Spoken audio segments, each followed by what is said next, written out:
La Saint-Valentin et le retour des ex, messieurs, vous allez avoir les messages de vos girls favorites. Eh oui, elles ont essayé pour la Noël, elles ont essayé pour le jour de l'an. Ça a marché d'ailleurs ou pas, ça c'est vous qui allez me le dire en commentaire.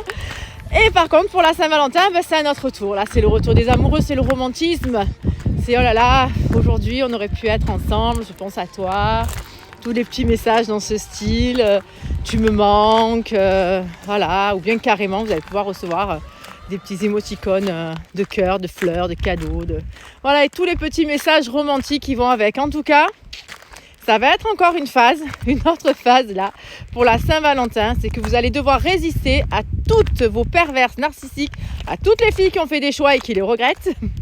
Et à toutes ces femmes qui ne savent absolument pas ce qu'elles veulent, elles vont profiter de la Saint-Valentin pour vous envoyer ce fameux message. Donc résistez, attention, vous ne répondez absolument pas. Alors là, c'est trop vexant.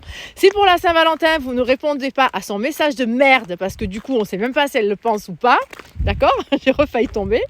C'est, voilà, non, plaisanterie mise à part, là on redevient sérieux.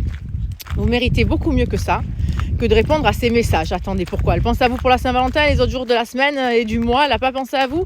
Tout ça pour vous, parce qu'elle a personne là en ce moment, parce qu'elle se fait chier et qu'elle veut peut-être que vous l'invitiez ce soir pour la Saint-Valentin. Non, pas du tout. Vous devez résister à cette fête commerciale d'ailleurs qui n'a...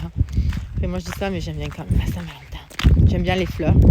D'ailleurs, si vous pouvez penser à moi, je vous enverrai aussi un petit message, même virtuel. Ça me ferait vraiment plaisir d'avoir un petit message virtuel de fleurs pour moi, de vous, pour la Saint-Valentin, sincèrement. Ça me ferait plaisir. Mais vous, par contre, pour les autres, parce que moi, je le mérite. Mais pour les autres, surtout, vous ne craquez pas. Vous gardez votre fierté. Vous gardez votre silence radio. Elle vous a abandonné. C'est pas le moment de craquer. Et sûrement pas pour la Saint-Valentin. Ok, je compte sur vous. On ne craque pas. On ne parle absolument pas.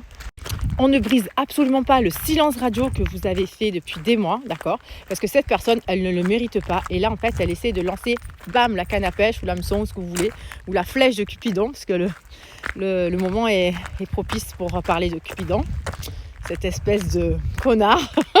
Putain, il ne peut pas nous choisir quelqu'un de bien. Là, j'aimerais bien qu'il vous choisisse une fille que vous méritez après tout. C'est toujours pareil, les histoires. Toujours des... Voilà, non, vous méritez beaucoup mieux que ça. Beaucoup mieux qu'un message de la Saint-Valentin. Qu'est-ce que c'est ça? Bon, je compte sur vous, surtout aussi. Non, vous résistez. Vous résistez parce qu'elle ne mérite pas. Elle ne mérite pas que vous répondiez. On est d'accord? Parce que ce message, je vous assure que vous allez le recevoir. Je vous l'assure, sincèrement. J'ai l'habitude de ce genre de choses. Elle va attendre ce moment pour vous recontacter et pour voir si ça marche encore, si vous êtes encore derrière elle.